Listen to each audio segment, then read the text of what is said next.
Hi, you guys. It's Julia here. I am on my way down to the Northern California Vipassana Center. I am headed on a 3-day sit. Normally I sit 10 days, but I just could not swing that this year, so it's 3 days. And I wanted to share some techniques and tips that I have found to be extremely helpful heading into a 10-day silent meditation course as an athlete.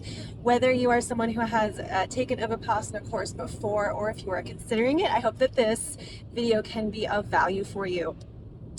The first thing I'll say is that the center sets things up for students, and things are set up a very certain way so that the students can benefit from the experience to their maximum capacity.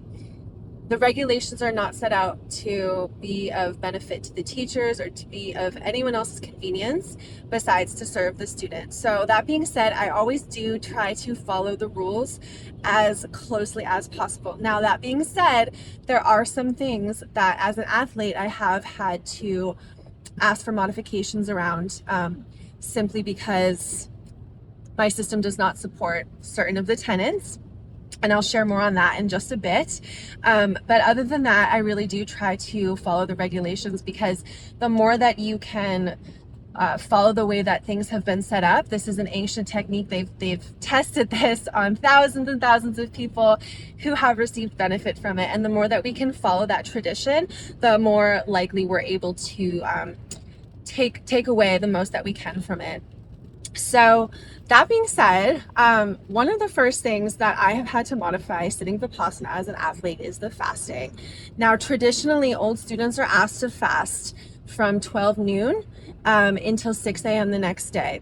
You can have tea or lemon water, but no food.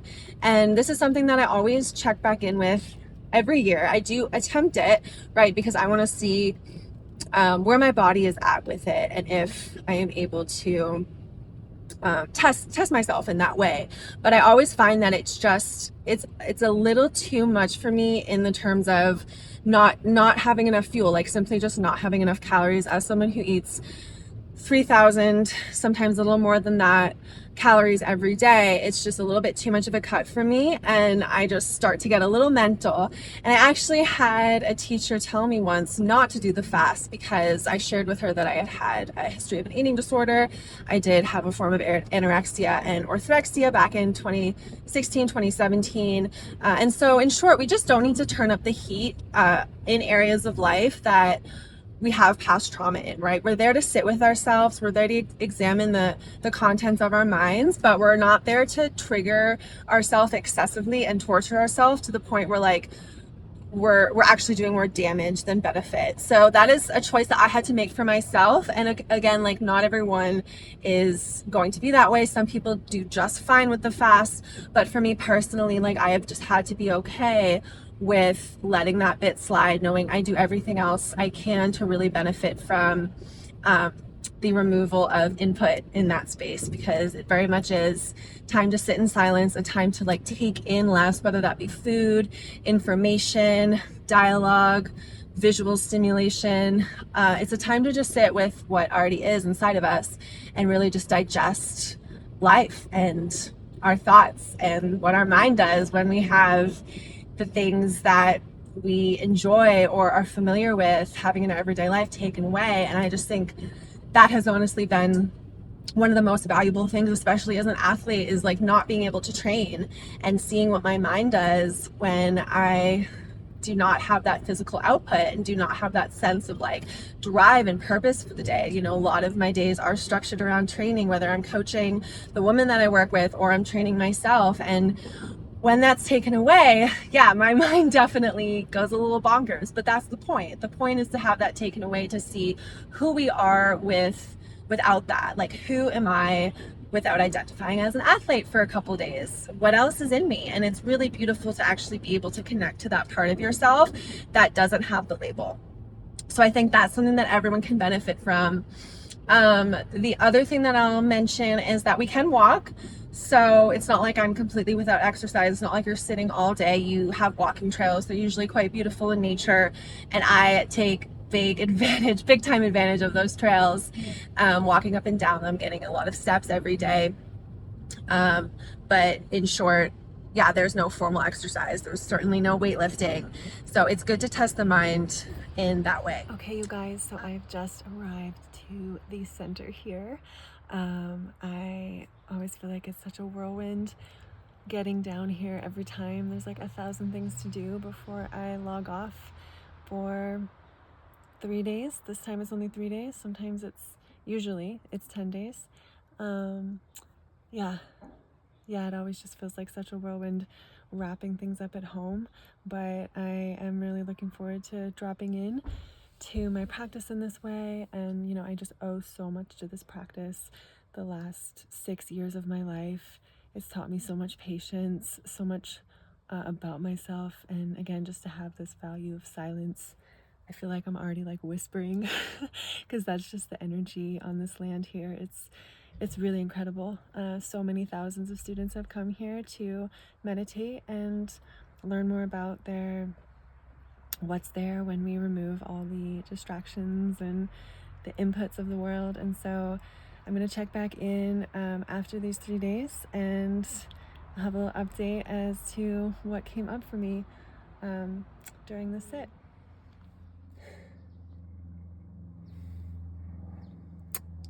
Good morning. Hi, you guys. Whew. Okay, it is now Sunday. It is the end of the 3-day course that I just sat. And yeah, I can definitely attest to going quite deep on this 3-day course, which was surprising. I wouldn't have expected to be able to drop in like that in this period of just 3 days, but yeah, I almost feel like I went deeper in that course than I have in some of my 10-day courses, or even my last 8-day course. So yeah, back out the other end. It is now Sunday. There's so much I could say, as there always is. I think for now I'm just gonna keep things short and sweet. I'm about to head on a run. I'm gonna go up Mount Canocti, which is a really beautiful mountain here in Kelseyville, California. The one bit I think I'll share as I'm just processing everything that arose the last 3 days is that the power of the power of our environment. The power of our environment is so important in formulating who we are and the actions we take, the way that we see the world. I definitely would not have gone that deep if I had not been in that environment. And I'm just so incredibly grateful. Like, gosh, life is so beautiful. And sometimes it's the simplest things, just reducing input and sitting with yourself and having all these old memories come up that you haven't seen in ages. And then just remembering why life is so special and how the evolution of growth is such an opportunity in this lifetime. Yeah, I definitely went deep in just 3 days. It was surprising. But here we are now, and stronger for it, face the challenges, and come out the other end a better version of myself. So I'm gonna keep it at that for now. I'll be back on to share a bit later. I'm gonna head out and do this run and then start the drive back to Oregon.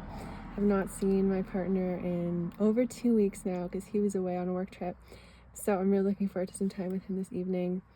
And until then, I'm just going to be basking in some of the insights I've had over the past 3 days. And yeah, talk soon.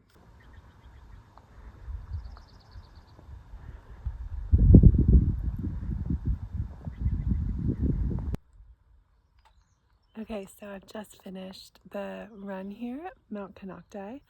I realize I've been cutting off my head in a lot of these clips, so I'm going to try not to do that this time. Anyway, I've just done a little stretch, and I'm going to head into town and grab a sandwich for the road because I have a 5-hour drive ahead of me, so I don't want to get too stiff after this run, but got I think it was about 500 meters of vert, so roughly 1,600 feet. in about 75 minutes. So feeling good about that. Absolutely beautiful, really nice way to connect back to my body. So I think specifically sitting Vipassana as an athlete can be so beneficial because truthfully our bodies can only get as strong as our minds are. And if we haven't trained our mind to overcome challenges and difficulties and especially discomfort, then it's going to be incredibly hard for our bodies to do that. So that was something that really came up for me this sit is, we spend so much time training our bodies, and really as athletes to spend equal amounts of time training our minds to help complement that process. And it was interesting, actually. You are allowed to speak with the teacher. You don't speak with anyone else, but you do speak with the teacher. And one of the questions I asked her one day was, I shared with her that I hadn't been sitting the full hour. Like, is it possible to need less time over time as a student of this meditation practice? And she said, no, it's especially important that you clean your mind. Like, you're a trainer. People spend so much time going to the gym, getting their bodies strong. It's equally, if not more important, to keep the mind strong and clean. And the only way to do that is to sit for an hour with this technique. So it was a good reminder of like priorities, right? Like we all have choices in life. We all have the same number of hours in each day. And so it's really up to us, like, how do we want to structure our day and what activities do we put into our day to help us optimize our well-being and our potential in life. And I know for me, without this practice, I'm not as strong. And I know that because of the way that I feel coming out of these sits. It's almost like a superpower, like your ability to sit with discomfort, the ability to, feel the burn climbing up those hills, the ability to just stay in it. And we can only get as strong physically as our minds are strong mentally. And so that's just one little point I wanted to bring up. I think that that's really helpful for athletes to hear, especially. So I'm about to head into town, grab a quick sandwich, and then head on the road.